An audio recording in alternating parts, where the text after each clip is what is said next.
সুনামগঞ্জের জগন্নাথপুরে হাওরে নৌকাডুবিতে নিখোঁজ 4 জনের মধ্যে 2 জনের মৃতদেহ উদ্ধার করা হয়েছে।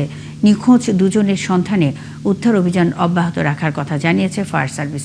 একদিকে স্বজনহারা পরিবারের শোক, অন্যদিকে নিখোঁজ লোকদের স্বজনের আহাজারিতে ভারী হয়ে উঠেছে পরিবেশ। সরকারের পক্ষ থেকে স্বজনহারা পরিবারগুলোর পাশে থাকার কথা জানিয়েছে প্রশাসন। শহীদ নূর আহমেদের তথ্য ও ছবিতে প্রতিবেদন।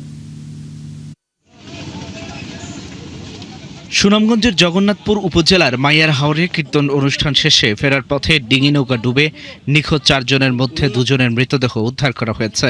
শনিবার ভোরে দমকা বাতাসের কবলে পড়ে নৌকাটি ডুবে গেলে অন্য যাত্রীরা সাঁতরে তীরে উঠতে সক্ষম হলেও পানিতে তলিয়ে যান 4 জন।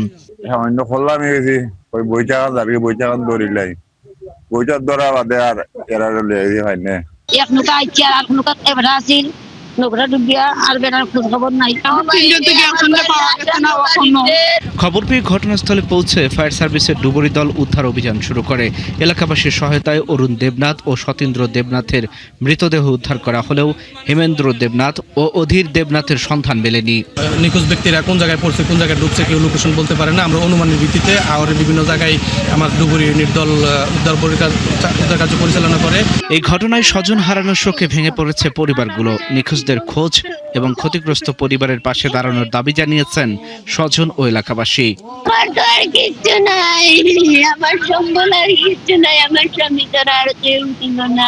আমরা নিখোঁজ যে 3 জন আছেন তারা যে কোনো অবস্থায় আমরা মধ্যে ফিরে হইতাম চাই। নিখোঁজ যারা আছেন এরারে একটু সন্ধান কইরা আমরা মিলাইয়া দেওয়ার জন্য আমরা এর কাছে একটা অনুরোধ।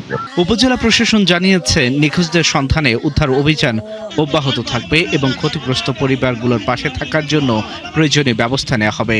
তাদের খবর নিচ্ছি, ডি ফর্মের ফর্মগুলা ফিল আপ করে আমরা যখন পাঠাবো, সদস্য সরকার তাদের পাশে দাঁড়াবেন বলে আমরা বিশ্বাস করি এবং তাদের আর্থিক অনুদান আসা মাত্র আমরা তাদের হাতে পৌঁছে দিব। ক্ষতিগ্রস্ত পরিবারগুলোর পাশে সরকার এবং সমাজের বিত্তবানরা এগিয়ে আসবে, এমনটাই প্রত্যাশা এলাকাবাসীর।